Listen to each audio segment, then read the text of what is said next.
Love to one and all. What more can we say? Jancho Samcho Rinpoche Makye Panan Ke Gyochi Gepa Nyampa Mepaya Ngane Kandu Belwa Show. Wherever the lamp of enlightenment has not yet been ignited, may it be lit, may it be ignited, may it blaze up. Where it has been lit, may it be fanned into a bigger flame and illumine and warm and heat the cold and feed the hungry and give light to guide us on the path until we all together fulfill the promise of this gorgeous spiritual journey. One community, one satsang, one sangha, one beloved community, one mandala. And I bow to the Buddha, the light, the divine in your seat. By whatever name you call it, it's just as sweet. I bow to that. Don't overlook her.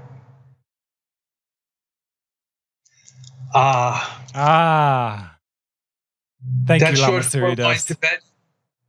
Welcome, Stuart. That short 4-line Tibetan prayer and invocation is one of the Dalai Lama's favorites. Wonderful. He often starts public teachings and prayers sessions with that. Beautiful. So we set our attention and dedicate ourselves to universal enlightenment, not just narcissistically thinking of ourselves and our own small self-improvement project or self-help program, exactly. But recognizing what we want and need, others and many and even all want and need, and just pursuing in different ways. So including all in our intentions and attention, our prayers and practices and aspirations today. Beautiful. What a way to start, diving straight in. Thank you. Now, before we dive into some more Dharma teachings, I'd love to just connect the listeners to how we met. We met via Ram Dass in Maui. So I just want to show a picture of our beloved Baba and Maharaji. Mm-hmm. The famous look, there's a nice picture of him with Ram Dass in the old days. Yeah. In Tenchi, sitting on his bench, his tucket. That's right. And I'd love to just go. I have Maharaji here too. He seems to be everywhere. The big Maharaji is everywhere. The human Maharaji, of course, left this world, took Mahasamadhi in October of 1973. Mm-hmm. Yeah, which brings me to this common, you could say, predicament that a lot of seekers come across of looking at kind of the journeys such as yourself and Ram Dass, being around all these masters and the small Maharaji in his body and so forth, and often feeling, if they haven't had those experiences of being in Tibet with Dalai Lama and being all with all these different masters and Maharaji, often people feel, do I need that? Do I need that to awaken? Do I need that to connect to the big Maharaji? Which ultimately we don't, but there often is that dualistic yearning. So can we speak directly to that? Because you have had that. I'd like to be very emphatic about that. Do it. And say yes and no. Yes and no. Yes and no. Uh-huh. No, we don't need it to connect directly. Yes, many of us feel the need and may need it. Yeah. Need a little help. Mm-hmm. Like a little more easily to recognize the connection. Like it's fine to say God is everywhere, but if you never go to a house of worship, it's hard to understand what you're talking about. If you go to a house of worship, if you're brought up in the different houses of worship, you might get the wrong idea that God is only in the house of worship, or your form, your family and culture's form of God is, the only one, and it's in the house of worship, but God is everywhere. But we might need a little support. So the big Maharaji or, the infinite source, God is a good placeholder, if you like. Buddha, these are placeholders for something beyond our concepts. It's hard to connect directly. Thus, like there's God and the intermediary, Jesus or priests, and then there's the seekers. In the Vedas, it says Brahma, God, Guru, master, say saint, person, and Atma, or the self, are one. It's hard to go to Brahma without a door, a portal, which is the teacher, the guru, the mentor, the embodiment, the physical. That the guru, the teacher, the mentor, whatever you call it, the helper, Buddha called it Kalyana Mitra, spiritual friend, not all-knowing overlord guru, but spiritual friend, elder, is the portal to God. It's like a mirror to see our higher self. We don't worship the mirror. We look in the mirror. We see the saint, and we see how we can be and who we are and can be. And like the Dalai Lama always says, once I was like you. So, don't worship me, become like that. Not imitate me, but imitate you, your supreme, sublime self, not your petty, little ego, self-limiting identity. Yeah. So it could be very important to have a teacher or a mentor or someone who lights your lamp, or in the East, the guru traditions. In the West, also there are the guru traditions. It's not called guru, maybe the Tzaddik of Hasidism, or the saint of Christianity, or the spiritual director of Christianity, or the sheikh in Sufism and Islam, and so on. But I have a little song for this, which I'm going to inflict on you. Please. I'm sorry, but I'm in the singing mood. Do it. We have a song here in America. I don't know if you guys sing in Australia or you just play the didgeridoo or something. I do have a few didgeridoos here. I don't want to be stereotyping, but okay, sing it. Let's find out. Old MacDharma had a farm, E-I-E-I-O, and on that farm he had some Dharma, E-I-E-I-O, with a Roshi here and a Swami there, here a Guru, there an Imam, here a Tzaddik. Old MacDharma had a farm, E-I-E-I-O, I have not heard that. I love that. It's well, I made it up. You heard it here first. Yeah. On your Stuart Watkins show. Wonderful. Thank you. That was a great song. And then there are people, like J. Krishnamurti, the great wise man of India who's gone now, who says you don't need a teacher. He was a world teacher, though, and he taught all over, and he has 25 books saying that, so. And there are others. And Ramana Maharshi, who says, if you understand who am I, not who he is, but who am I, you find yourself with a supreme S, you find God. Mm-hmm. So, but Ramana Maharshi was very useful to us as an intermediary, as a guru. Mm-hmm. So there are many ways to look at it. So I think today, we, in our postmodern Western, let's say, societies, postmodern, secular, technological societies, we're really missing the role of spiritual elder, wise man, wise woman. And we have a great disillusionment and distrust for authority figures, political, religious, or otherwise, and maybe with good reason. I mean, look at all the scandals and corruption.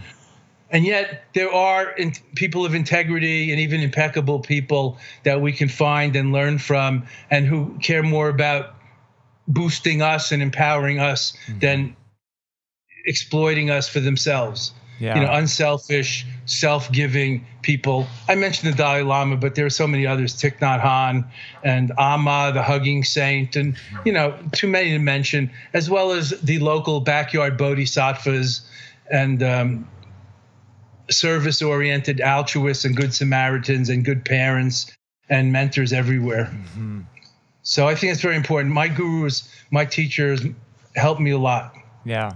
Helped me a lot. And I don't think I ever would have gone past my ego. My ego wouldn't have let me go past. Right. Without a little push, shove, kicked, and also a little cajoling and caressing from the wise elders called the gurus and the masters. Yeah. So I recommend that, but it's not for everybody. And I think that's a great answer. And I think in the modern times, with so much information being readily available and all the audiobooks and podcasts and online lectures, one can feel like they're getting the conceptual transmission from all these great teachers, which I think is effective, but there seems to also be that time for pilgrimage and really doing the actual seeking. There seems to be a richness to that. Right. And then the physical transmission that is very powerful. And like you said, we didn't say it exactly like that, but it keeps us accountable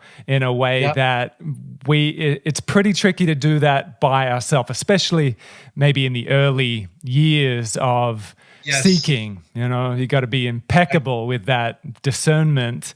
Impeccable is a high bar, but just to be a mensch, a real person, or straightforward, honest would be fine. Even though you make mistakes, they're honest mistakes. Yeah. They're worst kinds of mistakes to be concerned about. And these days, I call it the over-information era. We have so much information and so-called knowledge, but so little understanding, not to mention like spiritual realization or wisdom realization.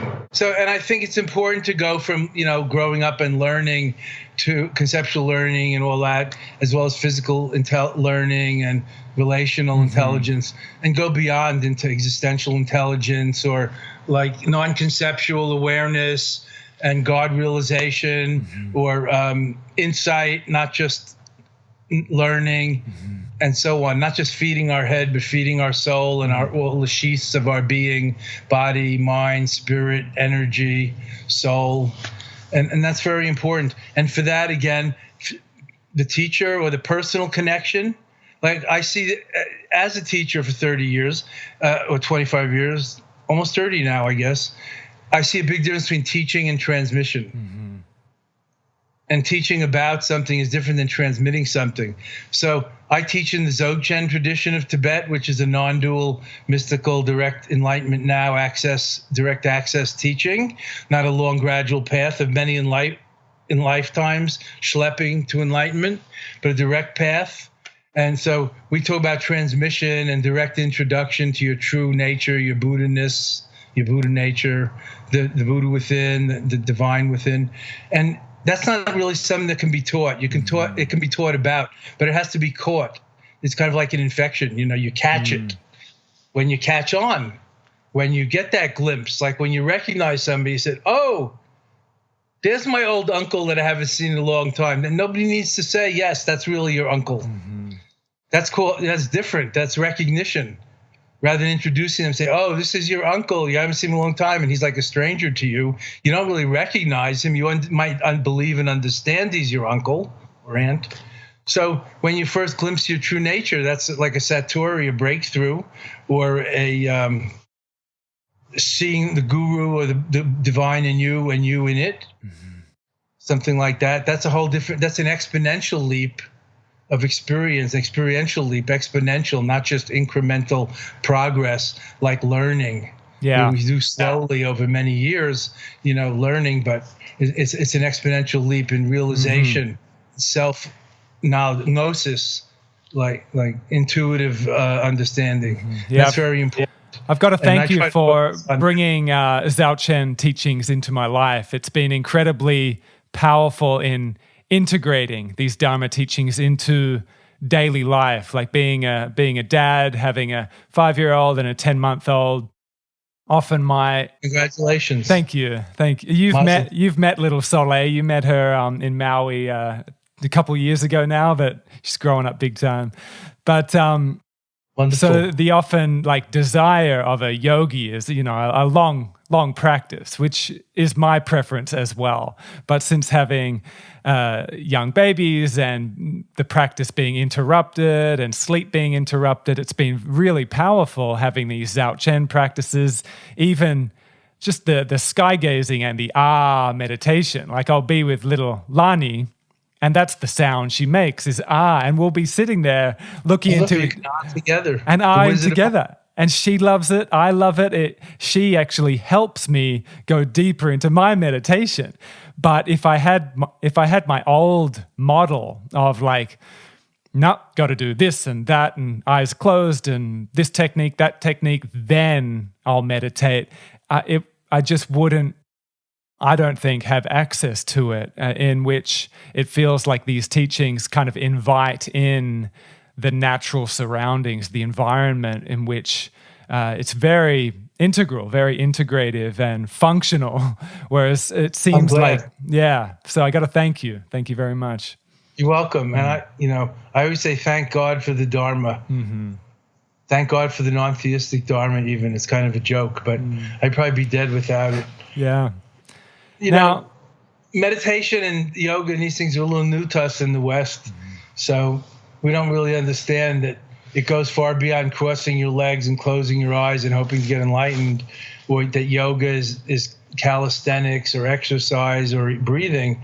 Yoga means union. So, there's the inner yoga and there's the yoga of devotion and the yoga of service, karma yoga, seva, and the yoga of energy, like pranayama yoga. So it's not just having time to do your hour of asanas and postures, or it's not just about having your hour of alone meditation with your eyes closed. It's about awareness, which can be mindfulness is the buzzword today. It can be applied anywhere. And, the best definition of mindfulness is it's the opposite of mindlessness.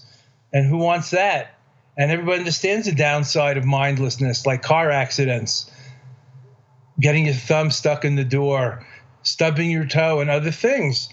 And, the benefits of that are very few, mindlessness, but mindfulness is the opposite benefits, and not so many accidents. Of course, there are no accidents if there's causes.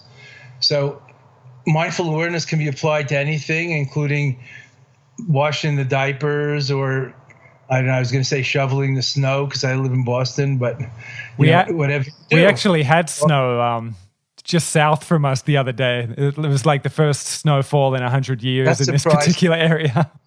But of course, the winter's coming on down there, down under. Yes. You guys like to be different than us and do everything backwards. Or maybe we do backwards.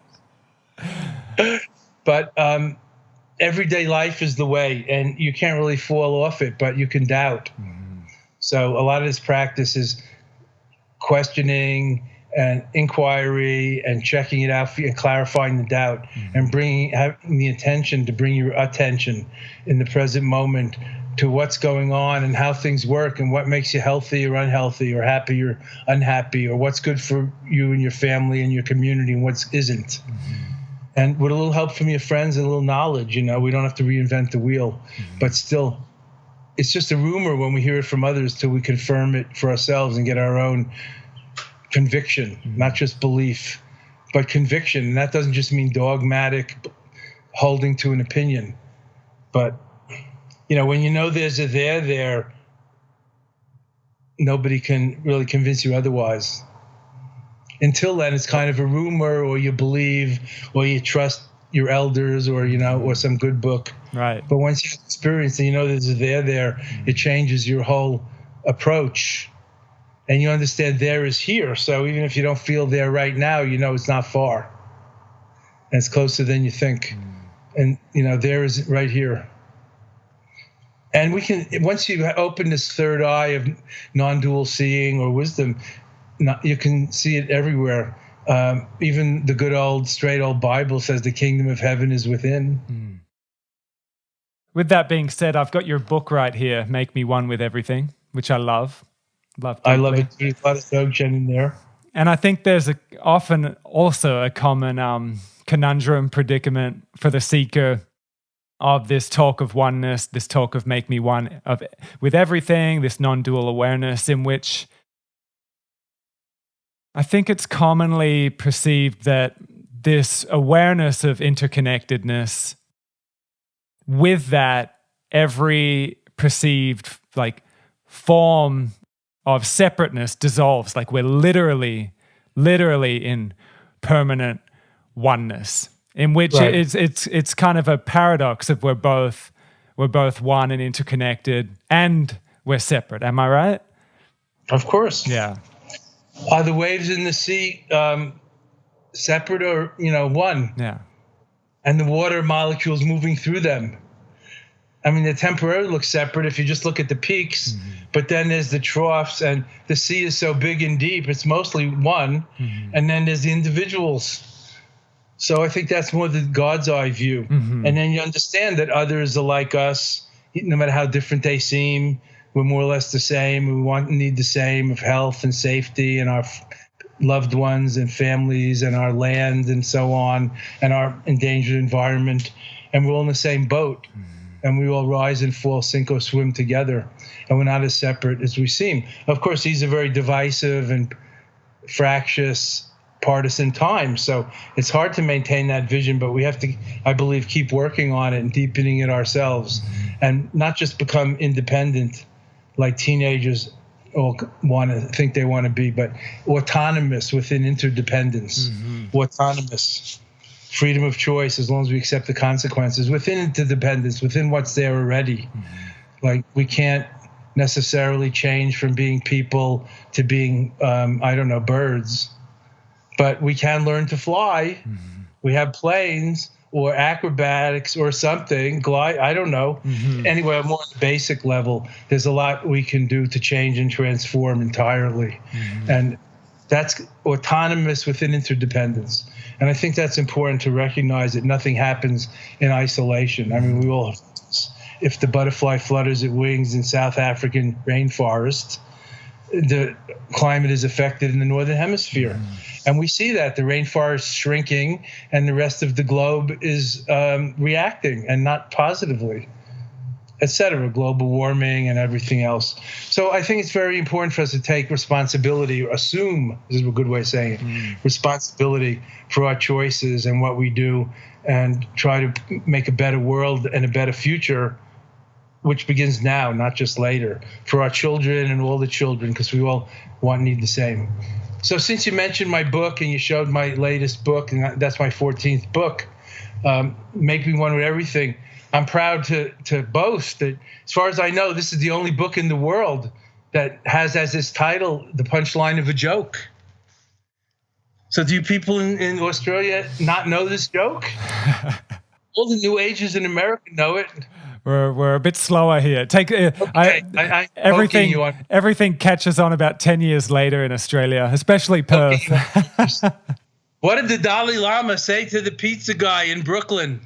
What did he say? Make me one with everything. Yes. Or what did the Dalai Lama say to the hot dog guy in Yankee Stadium in the Bronx? Tell me. Hot dog. Make me one with everything. Put everything on it. So that's the joke. Yes. But the subtitle is more important. Seeing through the Buddhist meditations to see through the illusion of separation. And it is an illusion. We're like a bubble in the sea. We don't have to burst. We don't have to slay our ego. We don't have to die to get into the heaven of the oneness of the sea. If we see through ourselves, we see we're in the sea, and it's a whole different view. It's like God's eye view. The sea is seeing through itself. We're the bubble at the moment, but we're really the sea all the way through. That's non-dualism. And then I want to say more, something original that you don't hear enough of, is oneness only goes so far. You have to deal with the many and see the unity and diversity, not just hold on to the oneness. There's also 2, 3, 9, and the myriad things, including parenting and giving more than you get. Like, when you have a baby, it comes more naturally, and they keep you up all night, colicky and barfing on your shoulder, which you don't like, which you hate, but you still love them. So love is bigger than like and dislike. It's a great lesson. It's hard to learn. It's hard to learn the abstract, being alone in an ashram, monastery, or cave like I was in the 70s and 80s.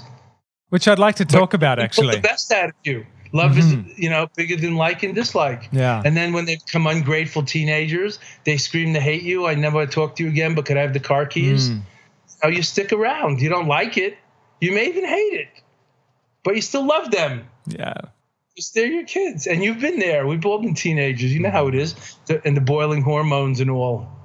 Tough times. So you back them, but you also got to get out of their way. Yes. And again, that's like a balance, just like life. Some practice. Sometimes you're alone. You have time for practices, studies, pilgrimages, whatever, solitude, working 22 hours a day to get your livelihood going. And sometimes you surrender to the family and you're just available, and you have those years of mothering or fathering or taking care of your sick elder who took care of you for so many years. And you have to think about the long run.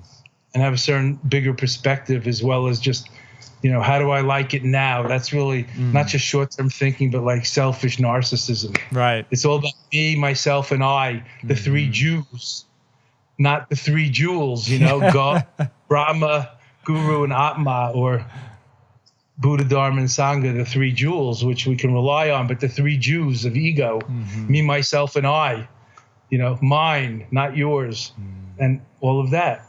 So I think it's a balance. Yeah. Buddha taught the middle way, not Buddhism.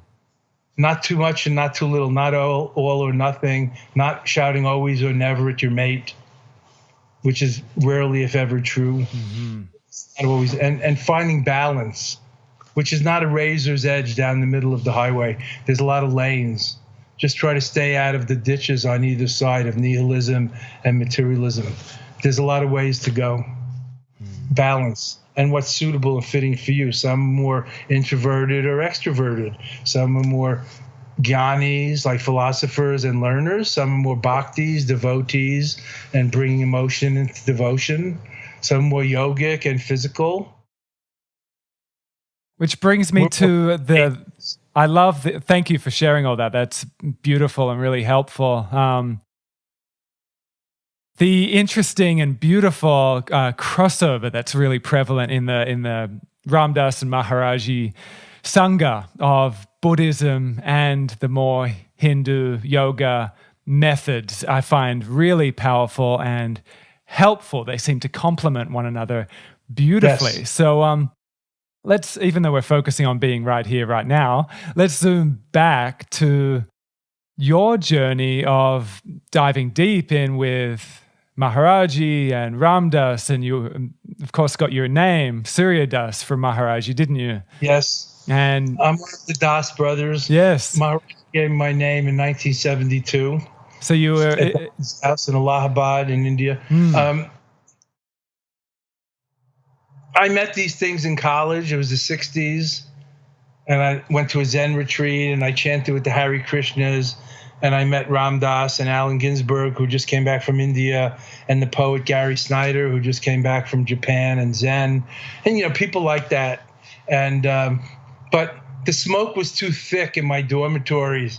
And the marches and the peace marches and, the enraged Buddhists were prevalent more than the really engaged and peacemaking Buddhists. And in our anti-Vietnam War movement and things like that. And it was a big culture gap. And then my friend was shot and killed at Kent State on her campus in 1970, Alison Krauss, and 4 students were killed. That turned my head around about fighting for peace and marching for peace and being against things, and I wanted to be for something and become peace, not just fight for peace. It seemed like a contradiction in terms, like kill for God. Yeah. No, thank you. And I didn't even know what God was either, needless to say, but I'm just talking from where I sit now. So when I graduated in 1991, I went to India to seek the roots of yoga and meditation and find God or peace or a better way of life than the 1950s, American materialistic way of life. And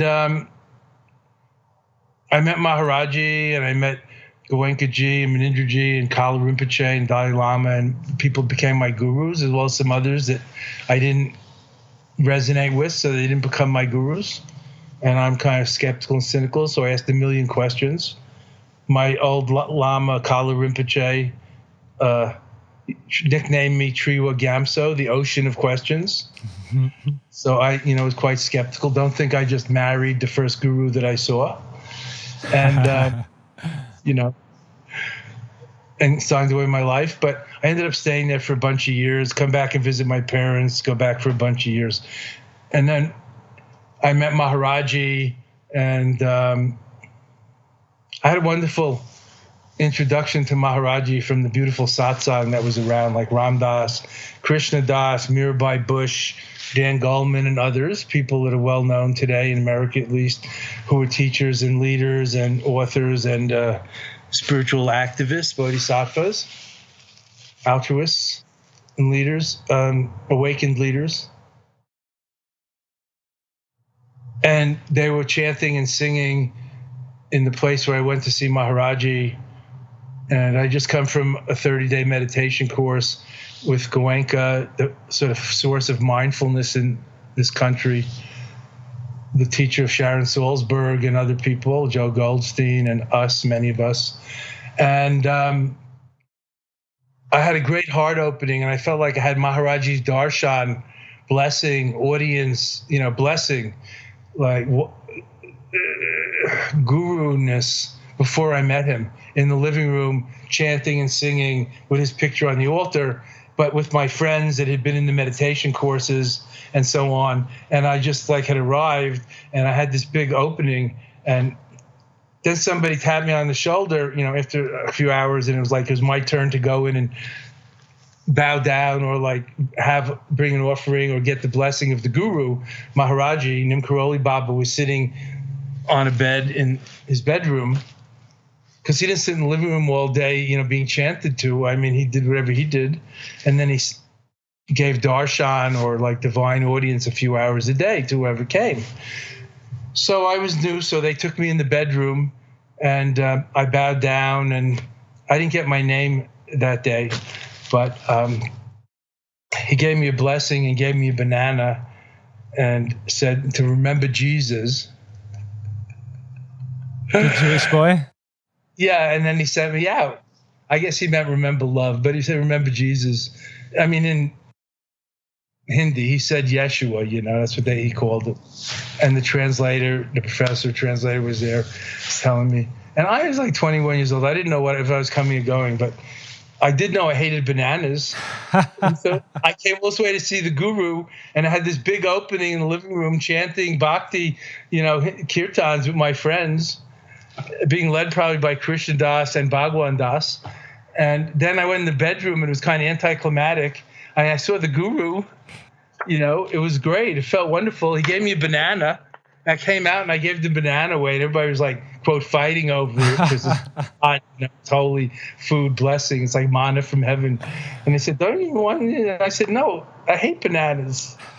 I eat anything, but I don't like bananas. And everybody's laughing, Of course, we were always laughing because we never knew what was going on. I didn't know up from down. So my friends ate the banana, and I thought about Jesus, who I had no experience of growing up being Jewish. But then I asked somebody, and he said, oh, yes, sometimes he likes to chant the name of Yeshua and think of Jesus or read the Gospels, because Jesus was a great enlightened guru. So that was my first experience of him, and I want to reiterate, I met the big Maharaji in the kirtan in the living room singing with my satsang friends, known and unknown, 30 or 40 of us, before I went in the bedroom and saw the Neem Karoli Baba Maharaji, the Indian saint and sage, who was, of course, nice and loving to me, but I didn't know what was going on, and we didn't speak the same language, and I was hyper rational, mental, and so he just gave me a blessing and a banana, sent me back to the group where I sort of belonged, and saw the next people that would come. I don't know if they're Indian or American, Western, but that was my experience. And so ever since then, I've been working on this koan about what is really, the darshan, the big, the divine, or one of the many thousands of gods that everybody has everywhere that says this is the only one. So I have my own conclusions about that, I mean, of course I think my way is the best way, but I understand it's the best way for me. It's not the best way for everybody. So Maharaji was very kind and loving to us. And I was with him on and off for a couple of years. In India, we were always going, seeing different gurus. And he would also tell us to go and serve the saints. And all one, that's what he would say, Sabak. Sabak. All one, and with the big finger. You can see a lot of pictures of him like this. Like he's mad at you. Sabak. No, it's not many. It's not different. One. Sabak. Now go. He treated us like the little rascals. He had a word for us, badmash, like the mischievous little children. And me and my friends, and some of them had advanced degrees and PhDs in psychology from Harvard, like Ram Dass and Dan Goleman. We always wanted to meditate and find a quiet corner to meditate. And he didn't let us. He said, "What are you trying to do?" And he throws some fruit at us or something, I was meditating in a corner and a peach hit me here. It was Maharaja. He threw a peach at me. People would bring him fruit and gifts, He didn't really throw it at me, kind of lobbed it into my lap to wake me up. It was like, God's in front of you. I don't mean like I'm God, more like open your eyes. It's here. Where are you trying to go? That was his message. So that helped. I mean, it only took 20, 30 years to kind of like chew on this and understand and see the light in everyone and everything and in you and, in the 5-year-old baby. And they're not taking our time. And they're, it's the baby Krishna, it's the baby Jesus, the baby Buddha right there. And it touches your heart and it awakens your Buddha Jesus heart. It's not taking away from your meditation where you sit alone and try not to fall asleep and try not to think. I mean, that is so superficial compared to, the real divine experience. So you had a couple decades of spending a lot of your time in India and Tibet, yeah, right? I was working on this. Mm-hmm. And then how was your experience integrating back into America after that deep pilgrimage? It was a cultural and emotional, spiritual shock, but not impossible. Yeah. And I went back and forth a little to visit my parents. Then I went to Japan 1 year to work and teach English so I could stay in India a few more years. I thought if I go back to America, I'm going to get caught up with things and girlfriends and work and money. So I went to Japan, which a lot of us did in those days, in the 70s, and taught English and made money and spent a few more years in India and my Tibet. Then Maharaji died in September. I think I said October 4th, the full moon of September in 73. So I was young.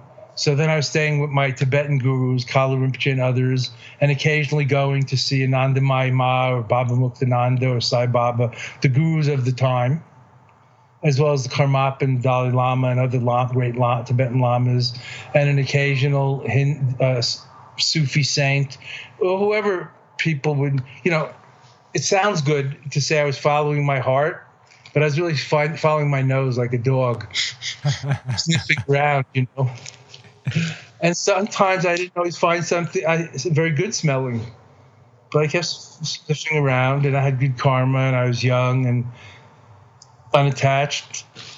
So it was fairly easy. I'm glad I met the Dharma when I was young, Stuart, because it's hard to change your habits later. So these habits got ingrained, like meditating every morning and praying, doing yoga, reading the scriptures, thinking about these things and not how to get rich quick and retire early, but more in the mythopoetic spiritual universe of seeking the light and learning, not earning. And I sold my Parker pen and my blue jean jacket on Freak Street in Kathmandu, and that kept me going for another few months. And I lived in ashrams and monasteries and rode the third-class trains at 20 miles an hour, trying to cross India for 20 hours, and slept on the floor. But not all the time, I'm just saying. Sometimes we slept in Ram Dass's hotel room because he was older, had money, and was an ex-professor. And it was a good life. And I'm so rich in blessings and gurus and friends. But I do want to say, you don't have to go to India to find God or yourself. And we're all blessed with friends and community and mentors and hopefully parents and loved ones and, pets and our own loves and passions, like whether it seems high, like music and philosophy and art, or ordinary like gardening or vacuuming. I don't know. Yeah. My late like to make everything nice for everybody. That was like her Zen. She taught me. It was a Zen in that she wasn't doing it for the other people. It made her feel good to have a clean and hygienic and nice and know where things are when people came and provide for them. So that was like a great teaching. I learned a lot from the lovers and my wife, the women in my life too, not just the gurus. And we all have that. And now the youngers, the children, the grandchildren, the great nephews. And I have 13 godchildren. I just got a new one the other day. Oh, congratulations. Beautiful. Yeah. They keep you young. And it's like, I just want to be there for them now and back them, empower them, back them, and get out of their way. But be there for them, right behind. And that feels good. And that's also a stage, I'm 68. So for you younger listeners, it's good to give it your 100%, 200% when you're young and really make a difference and go all the way. Doesn't mean you have to be perfectionistic or even ambitious, but raise ambition to the level of aspiration. Like raise your gaze and include others and see what's wanted and needed, but also follow your heart, what your body and soul and spirit wants and needs. Beautiful. And back to this crossover of bhakti with Buddhism, which in many sanghas, in many communities, I've found that's actually a big no-no of any kind of crossover. Crossover. I know. Even in the yogas, there's often a divide and a big no-no of crossing over bhakti yoga with hatha yoga or tantric yoga with another yoga. So I really do value that master teachers such as yourself are really... There are many fingers in one hand, or, it's like the Muppets, There's a lot of finger puppets and Muppets, but there's the same hand is inside them animating us all. So a lot of that's nonsense, but for some people it helps. People get confused too easily or don't commit. Some people want to be monogamous and it works out for them for 40 years. Other people have serial monogamy every 5 or 10 years. Other people are dating or whatever, are polyamorous their whole life.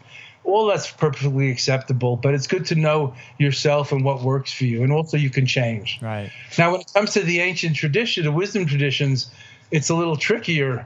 I mean, look at the struggles that all the organized religions go through, the Vatican and Islam encountering modernity. And, Buddhism also, like Tibet Buddhism, encountered modernity for the first time in the 1950s, and it's still recovering. Like the Dalai Lama is a modern person, but most Tibetans aren't. It's a big struggle. And their whole worldview and cosmology is different than the scientific worldview. So Buddhism comes from Hinduism, as Christianity comes from Judaism. The ancient Bibles and all, Jesus was Jewish, and he was a reformer, a prophet, a saint. He fulfilled some of the prophecies of the Old Testament. So you have to say that Christianity sort of branched out. It was like Judaism 2.0. I don't know. I don't know if that makes it better. I'm just saying. And so Buddhism was Hinduism 2.0. And of course, there's many Hinduisms also, Shaivism and Vaishnavism and, many kinds of Hinduism gathered under the umbrella of Hindu. So 3,000 years ago, they weren't different. 2,000 years ago, they weren't that different. Then more recently, people get more partisan. That's life. That's human nature, us and them. Insecurity, wanting to feel ours is better than yours. And it leads to wars and all kinds of conflicts. I have a neighbor who's a Lutheran minister. If he goes into a church of another denomination, they take his ministry away. Right. Christian church. Yeah. Now, what if he goes to Buddhist meditation or Hindu yoga class? That sounds healthy. Take his ministry away. It's like, what? What if he goes to therapy? They take his ministry away? I don't know. So where do you draw the line? And we live in a melting pot culture. Australia's a melting pot like America. I'm not going to tease you about how you're all a bunch of convicts. Americans are the same bunch, I'm sure. It's a melting pot culture, melting pot karma, so we have melting pot dharma. It's not like Tibet, where there were no communications and no public schools and no post office, and everybody had their own valley, their own lama, and almost their own religion, even though it's all Buddhist. And they didn't know about the others. And they certainly didn't know about other world religions, which they all looked down on. And that was only 30, 40 years ago in Tibet. That's not 500 years ago in the Middle Ages. So I don't go for this our way or the highway stuff of the dogmatic teachers, but it's fine for some people. I'm from New York. I'm more eclectic. I was brought up, I'm Jewish on my parents' side, but I was exposed to all these other things. And my friends were all, of course, white, New York types, but, Christians and atheists, scientists, and, it was rare Muslims or others. But in general, we weren't that into it anyway. It wasn't about that. It was about friendship and fun and living the good life and not having world wars and not having wars in your own country like there were so many in the 20th century.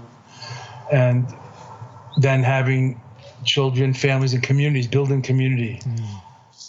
Utopian community or satsang and, truth and fellowship communities, not just joining the military services or the armed forces, not just joining Wall Street or Madison Avenue, finding what we thought was a better way. So spirituality has to be authentic. If the shoe doesn't fit, how long can you walk around in it, even if it looks good? Totally. So, and it seems like won't get you so far, monk see, monk do can only get you so far.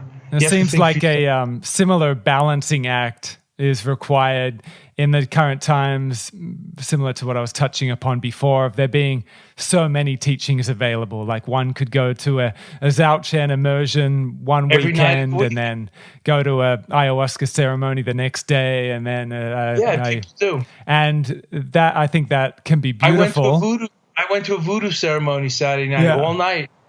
It was supposed to start at 9. It started midnight, and it was mostly Haitians from Haiti.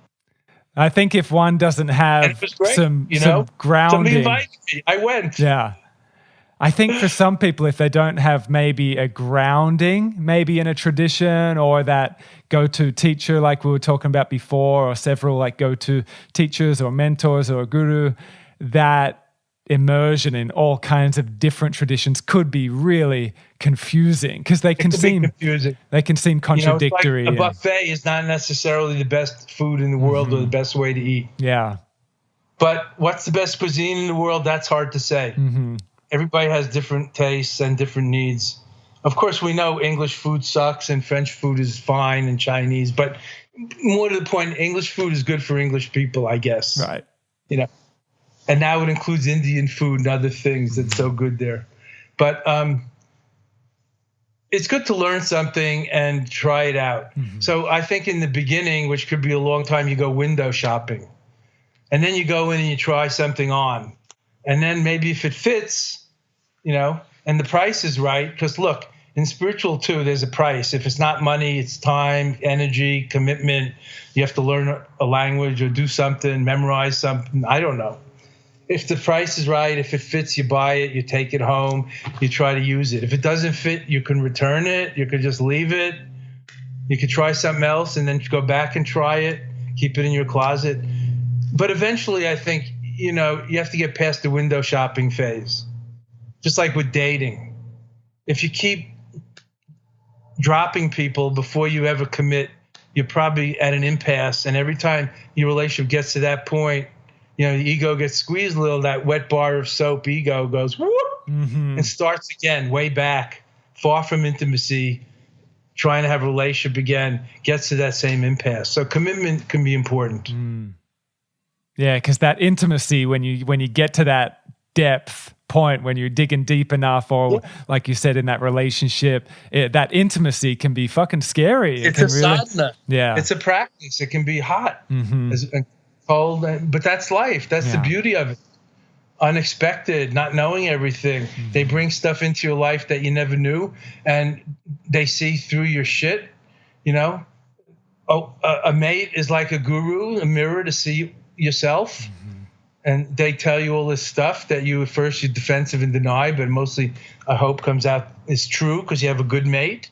and they're just trying to love you, even if they're criticizing you. Maybe it's constructive, helps you know yourself. So a good relationship is like a guru. It's a mirror to yourself and can help you grow so much. Like I was saying about my wife, or the loves of my life have probably helped me as much as any guru.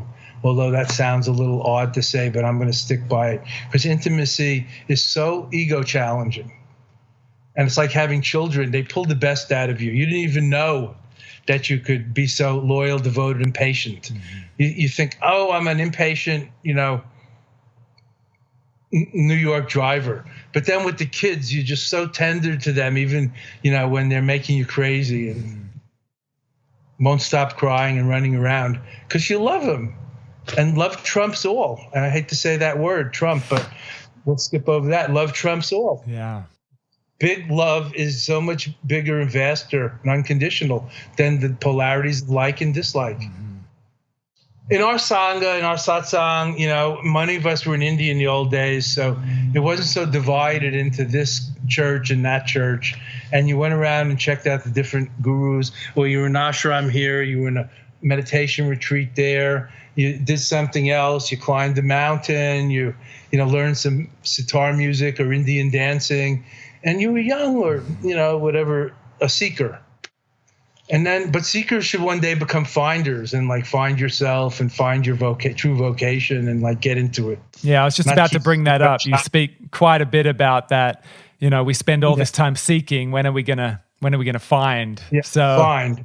And sometimes we, just don't let ourselves. It's like, are we ever going to let ourselves be happy or arrive or have a real home, not just a house?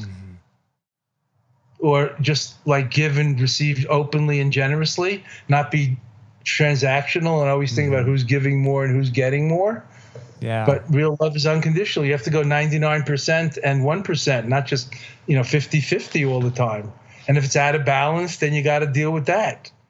Doesn't mean you can't get divorced, but you got to deal with the balance. Yeah. And then children involved, so you really have to be deal with the balance, not just run away. I've heard you. I've heard you. That hung up about Buddhism and Hinduism, right? And we had Buddhist and Hindu teachers. Just want to answer your question. Yeah, please.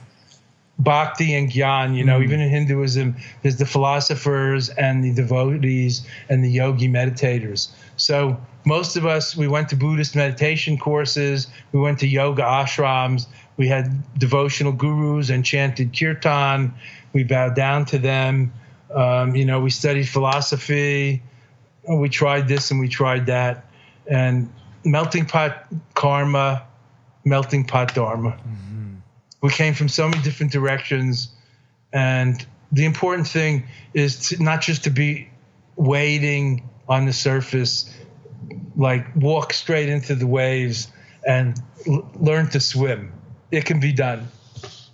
And then no matter what the ocean is doing, you can swim, within reason. You don't have to jump in the middle of an, iceberg. But in general, swimming in the spirit is a delight. And with the wings of our heart, we can fly. Speaking of jumping into an iceberg, that's become a bit of a movement in itself with the whole Wim Hof thing of finding, cold as ice is his whole thing. That's where he's found the guru, the God. That's why I mentioned this, because it's amusing and interesting. Yeah. Yeah. It's amusing and interesting. And, there's also, when I say this, people go, what? There's laughing meditation. Even in India, there's hundreds of people getting together and having serious, authentic, teachers instructing them in laughing meditation. People are uptight today. Yeah. Laughing meditation is a great meditation. Totally. Hugging. A Japanese Zen master said, hugging is the American meditation. Hug for 10 seconds. It'll be better than trying to sit there for an hour and try not to think. That was Sasaki Roshi, and it really opened my eyes. Meditation is just sitting there, hugging. And it seems, you hug, you let go, you trust, you feel. Seems really timely as well. I mean, people are feeling unsupported and more separate than ever, even though we're so connected, we're connecting via Skype and social media and whatnot. Yet people are feeling connected. Yeah, we seem to be, but people are feeling really lonely and really disconnected. Somebody intelligent said the prana is very thin in cyberspace. Right. That was John Perry Barlow, who wrote songs for the Grateful Dead and helped, I think, create the Whole Earth catalog, and is a kind of a genius. And, virtual community is fine. And just like telephone, media is fine, but face-to-face is also fine. And cybersex might be fine, but it's probably not as good as the real thing. I don't know. Let's get real. Anyway, spirituality has to be authentic and fit you. Otherwise, why bother? Yeah. You might as well just have a good time and enjoy, nature, sports, and your buddies. Yeah. And have a I recall you referring to a past you as Lama Surya Das. Sirius Das, yes. I was like a Dharma drone. Right. Very boring. But it was one of my girlfriends that named me that, Sirius Das, you see? And then I had to hear that from her. How old do you think you were when you made that shift and you kind of lightened up a little bit? Or in my 30s. Yeah. But I do want to say, and back to our beloved guru, Maharaja Neem Karoli Baba, I think Dan Goleman or Ramdas echoed this when I said it, and we were agreeing, and they were Ivy League graduates, I would have been like a dry, salted plum, or like a dried fish, a dried Buddhist fish, if I had only done Buddhist meditation and had Maharaji open my heart with his monkey worshiping, Hanuman chanting, fun and peach throwing, his Leela, his games, his mischievousness, his love of us. If he hadn't jumped into my heart and pulled the shutters in after him, so I couldn't get him out, even when I tried, I would have been like a dried fish, or one of these Japanese umeboshi, dried salt plum.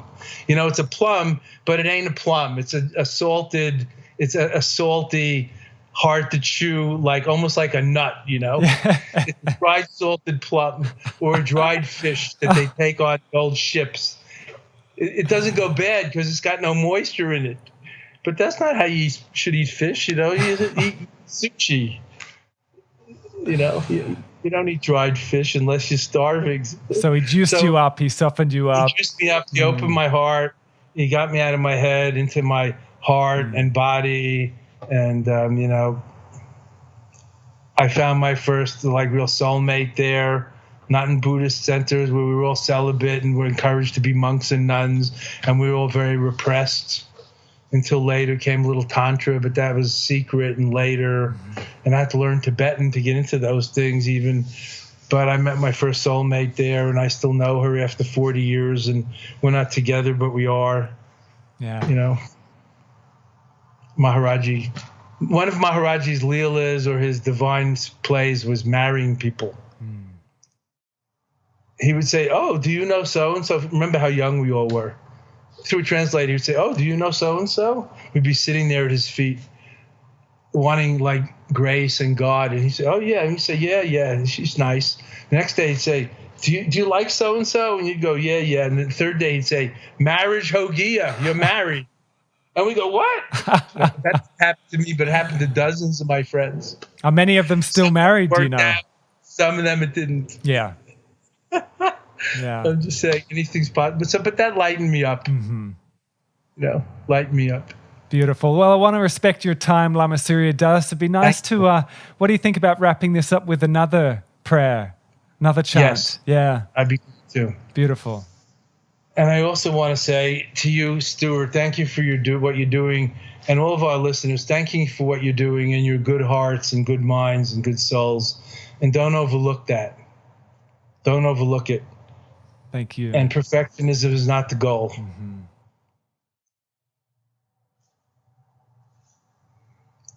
Dusa Sanjay Guru Rinpoche Ngajra Kanda Dewa Chimpushab Bache Kunsel Dudu Draposel So what does Shinki love do so?